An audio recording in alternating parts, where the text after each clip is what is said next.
Hello everyone, I'm Quizero Lao Gao.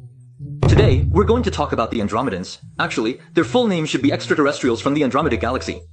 Now, when we mention the Andromedans, we have to talk about a very important person. His name is Alex Collier, an American who once served in the US military as a helicopter pilot. After retiring, he even started his own company. Yes, and in 1994, this person gave an interview. Then he said that he had been in contact with the Andromedans his whole life. The Andromedans told him a lot about the universe and about Earth, including many secrets. He shared all of this with reporters, which caused quite a stir. So first, let's talk a bit about the Andromeda galaxy. The Andromeda galaxy is the closest large galaxy to the Milky Way. Its size is about twice that of the Milky Way. Now, when you watch TV shows or movies, you often see something really bright spinning, and they say it's the Milky Way. But actually, that's not the Milky Way, that's the Andromeda galaxy. So why do we use images of the Andromeda galaxy spinning when we describe the Milky Way? It's because humans don't actually know what the Milky Way looks like. It's like not recognizing the true face of Mount Lu. As for Alex, he was born in 1956 and is 63 years old this year. He said he first encountered aliens when he was 8 years old. When he was 14, he encountered aliens again, but he had almost no memory of these two experiences. Later, when he grew up and became an adult, the aliens really came to find him and took him aboard their spaceship. He said that people from the Andromeda constellation are between 1.2 and 2.4 meters tall, and their skin color ranges from white to blue. Physiologically speaking, they are almost the same as us humans. These Andromedans are a group called the human race, which is just one among thousands of races in the entire universe. The Andromedans said that all humans in the universe originally came from the Lyra constellation. He said that a long time ago, a war broke out on a planet in Lyra. This war destroyed the entire Lyra constellation, so all the humans who lived there ended up scattered throughout the universe. Some of them drifted to this place called Andromeda, and then settled here. And we are the ones who ended up on Earth. Hey, that's not what he said. We might be descendants of the human race, or maybe not. Created. Yeah, right. Because the human race ended up scattered across different parts of the universe, the environments they lived in changed, so over time, humans started to look a bit different too. Now, in terms of the spiritual level, they're about 4,700 years ahead of us humans, and on the material and technological level, they're about 50,000 years more advanced than we are. He said that their current state is actually a very balanced one. But don't you find it a bit unbalanced? Why is it that their spiritual development is only 4,700 years ahead of us, while their material advancement is 50,000 years ahead? Isn't that strange? What they're really trying to say is that, for us humans, our spiritual side is actually highly developed, but our material progress is a bit too far behind. Logically speaking, it should. It should be more advanced, but right now, it actually appears to be very backward. The reason for this will be explained in a bit. At that time, the reporter asked a question: how do they use the word year to describe the degree of their evolution? He said, actually, they don't have any concept of time at all. They only used our unit of time so that I could understand. So, are all the people who don't have a concept of time nowadays from them? That's right, they're direct descendants of the people from the Andromeda constellation. Then the reporter asked again, do they communicate with you in English? Yes, that's what I wanted to ask. He said, oh, they don't have language. They communicate through consciousness, like directly sending information into your mind. Now, as for the Andromeda galaxy, before humans arrived, there were already some indigenous inhabitants there. Oh, really? Yes, they ended up in that place. And he also said that life forms in the universe are incredibly diverse. Some, like us, are made up of organic matter. Some exist in a plasma state, kind of like light or some other form of existence. Are they the most advanced? No, not at all, far from it. He said that we humans live in a 3-dimensional space, while they live in a 5-dimensional space, and that the entire universe has a total of 11 dimensions. He said that we can perceive things in 2 dimensions, right? But for 2-dimensional beings looking at us, we appear like souls or like light, an existence they can't fully grasp. In the same way, when we look at higher dimensional beings, that's how they appear to us. So for them, there are also gods, beings from even higher dimensions that they can't comprehend. He said that in spaces above the 4th dimension, it's a standard reality where consciousness determines matter. And in the 5th dimension, consciousness can instantly and directly shape matter, so consciousness is extremely important. You can't have particularly strange thoughts. If you do have particularly strange thoughts, then the material world will also become very strange. That's true. So, humans can actually reach the 5th dimension now, but if they do, things will turn out pretty badly. Humanity might be wiped out instantly. Also, in higher dimensions, the consciousness of all beings is interconnected. So whatever you're thinking, I know it, and whatever I'm thinking, you know it too. Everything in the entire ecosystem communicates with each other like a network. There's no such thing as crime, and no secrets either, so they don't even need language. Then why did they used to have wars? That war wasn't an internal conflict among themselves, it was a war with other species. So those species were on the same level like them. No, actually, it was with a lower level species. Lower the level, more wars. The lower the level, the more brutal it gets. So, the absence of language, this actually matches up with something we talked about in our previous video on language. When we discussed the origins of language, we mentioned that the existence of language in humans is a huge mystery. It doesn't fit with natural evolution, because nature doesn't require language, yet humans somehow developed it. Moreover, language allows for lying, which goes against the laws of natural existence. It's as if it was intentionally made so you could speak. Right, it's precisely to create barriers between people. So, people from the fairy constellation are just like us humans. They have physical bodies, go to school, and have children. Do they get married and have kids through consciousness as well? It seems like it's through their physical bodies.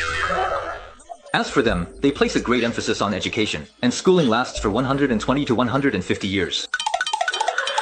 From childhood to adulthood, they have to learn all the knowledge in the entire universe. The purpose of their education is to elevate their spiritual level so they can ascend to higher dimensions. They can actually ascend? Yes, they really can ascend. If love letters make me study for 200 years. Alright, no problem.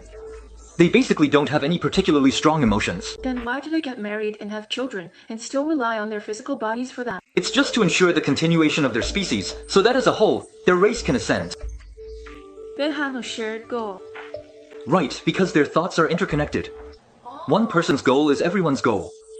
It's said that as their dimension keeps rising, when they reach the 11th level, they'll be able to understand something. People.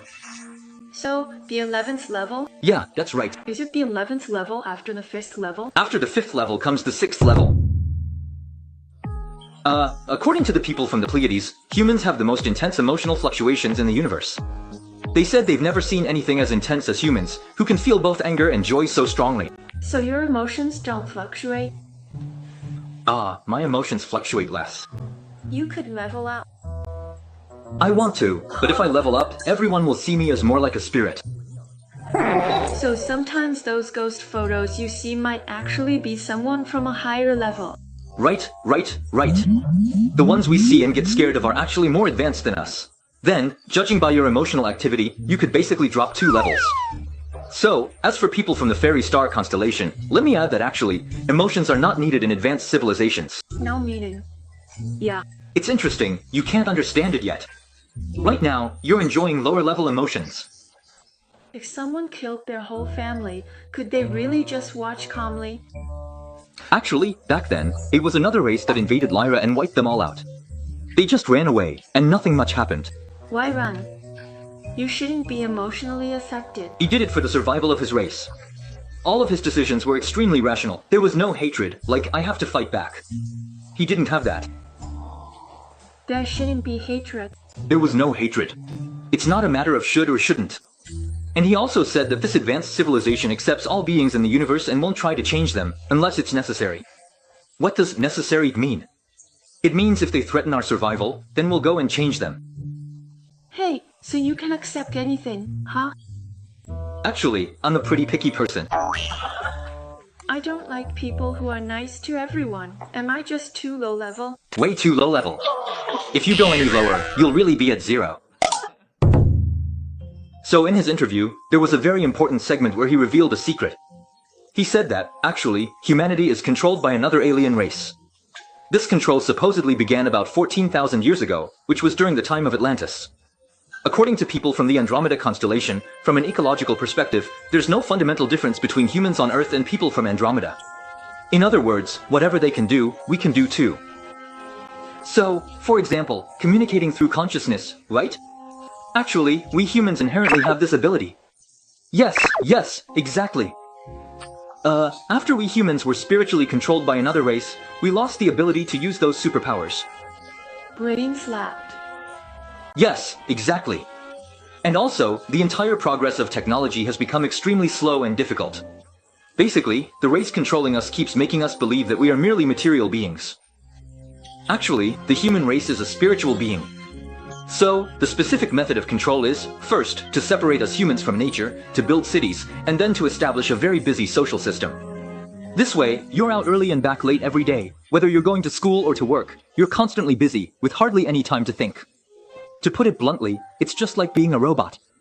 Humans have been living in this kind of environment for tens of thousands of years, so after generations of this, even this kind of busy, robotic life doesn't seem strange to us anymore. So, in order to liberate human thought, the beings from Vega, the beings from Sirius, and the beings from Alpha Centauri joined forces to try to help humanity. However, there is a law in the universe, for any race. They cannot interfere with another. As higher civilizations, these three kinds of beings can only give us hints. They have to drop subtle hints, right? Right, they can't intervene directly. There are actually three types of aliens manipulating us. There are that many aliens? Yes. One type is the Greys. In fact, about 75% of current alien sightings involve these Greys, small, gray humanoids about 1.2 meters tall. In the Jiafu incident, for example, they were 1.2 meters tall, and the ones pulled out in the Roswell incident were also Greys. Among all the alien races in the universe, the Greys are considered relatively lower level. We are being manipulated by a lower level race. Why do they want to manipulate us? Actually, there's a big boss behind them. This big boss is called the Orion Group. The Orion Group consists of 6 races in total. These 6 races form a group, and under them are the so-called Greys. But the Greys have a problem. They can't reproduce on their own. They need to undergo genetic modification, so the Orion Group sent the Greys to Earth to look for the genes responsible for human reproduction, in order to improve the Greys. So what do they do now if they can't reproduce? The Greys? Most of them are mechanical life forms. If they can't reproduce, their numbers will just keep decreasing, and some will break down or die off and disappear. Then just make more of them. But manufacturing is too expensive. Being able to reproduce on their own is best. It's just like when the Anunnaki created humans back in the day, same logic. So from this perspective, the Greys seem a bit shady. But the Greys aren't the worst. The worst are called the reptilians. The reptilians, actually, were the first aliens to arrive on Earth. They were imprisoned on Earth by another higher civilization. It's just like that theory about Earth being a prison. The reptilians are a very brutal clan. They're reptiles, roughly 4 to 6 meters tall, and they eat humans. Humans have had the tradition of offering sacrifices to the heavens since ancient times. But where did this tradition come from? Why would people think that killing someone would make it rain? Actually, in the earliest times, these reptilians ate humans, but they also had advanced technology and special abilities, so they could fulfill human wishes. So the leaders of humanity made an agreement with these reptilians. We provide you with food, that is, people, and in return, you help us with things like making it rain or providing us with various technologies for building and other needs. If he's that powerful, why doesn't he just eat directly then? Hey, no, eating directly is against the Cosmic Treaty. But if you agree, then it's okay. You shouldn't think of these lizard people as just brutal. They're actually a level above us humans. And the Andromedans especially emphasize that in this universe, there will be mutual. Only humans, even the lizard people, they don't kill each other, they just band together and often go invade others. So, according to the Andromedans, the biggest obstacle now preventing humanity from ascending to a higher dimension comes from these lizard people. The lizard people don't want us humans to ascend, because right now, they are the ruling class on Earth. In other words, actually, the lizard people are now secretly controlling the Earth from behind the scenes. So why would humans agree to make such exchanges with the lizard people? It's because humans have this trait. They are willing to sacrifice a part of themselves in order to achieve their own goals. Other species would never sacrifice their own kind. Actually, logically speaking, if humans generally knew about the existence of aliens, there wouldn't be wars among humans. Humanity will be very united. The reason why we humans keep fighting is because we don't know that aliens exist. Yes. Right, you know. The same as me. If you know that there's a race on Mars, would humans still fight each other? Absolutely not. So, as lizard people, the best way for them to control humanity is to make sure humans never know about the existence of aliens. But now I know, don't I? But it's useless if only you know. Only when all of humanity knows can everyone unite. Ah. 1 million people know now, right? Today, suddenly 1 million people know, and this million people are now very united. So everyone is wondering, as I just mentioned, there are 3 types of aliens helping us. Since these reptilians are bullying us so much, shouldn't they step in? Well, according to the laws of the universe, they can't intervene directly. Just giving us a heads up is already pretty generous. It's very likely that it's the Andromedans, because they feel like they're the same species as us humans. They just think we're a bit pitiful. But don't they not really have any emotions? Yeah, they don't have emotions, so in the end they didn't really help us with anything. They just told us this one secret, that's all. The Sirius star system is really fascinating. The Sirians actually visited Earth in the past. How do we know this? Well, in Africa, there's a country called Mali, and in this country there's a very primitive tribe. The people living in this tribe are called the Dogon. Even now, they still live a primitive lifestyle. These Dogon people, they knew about the existence of Sirius, and they even knew that Sirius has an elliptical orbit and an extremely high density. It's a star with a very small volume, and in their legends, the Sirians are described as merfolk. That is, these beings are half human, half fish. The fish part could even be like a snake's body. Right. People from the Andromeda say Sirians are half human, half fish, semi-aquatic beings. Nuwa is a Syrian. From this perspective, it's quite possible that Nuwa is one, but scientists nowadays generally don't accept this, because Sirius is a star, and astronomers believe that life can't exist on a star. That's just because they can't observe it. Because it's emitting light, you know? Higher forms of life exist, right? Like plasma beings. The whole sun, as we say, is a plasma body. We just think it's shining, but it could very well be a living entity.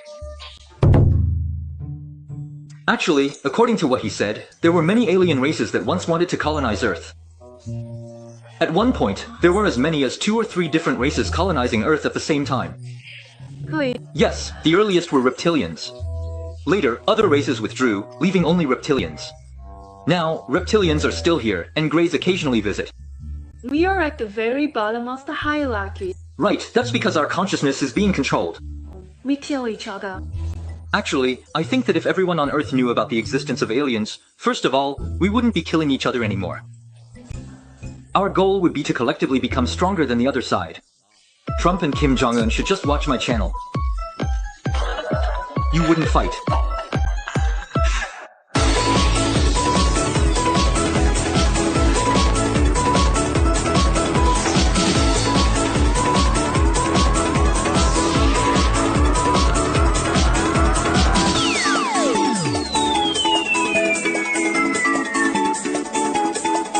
Hey!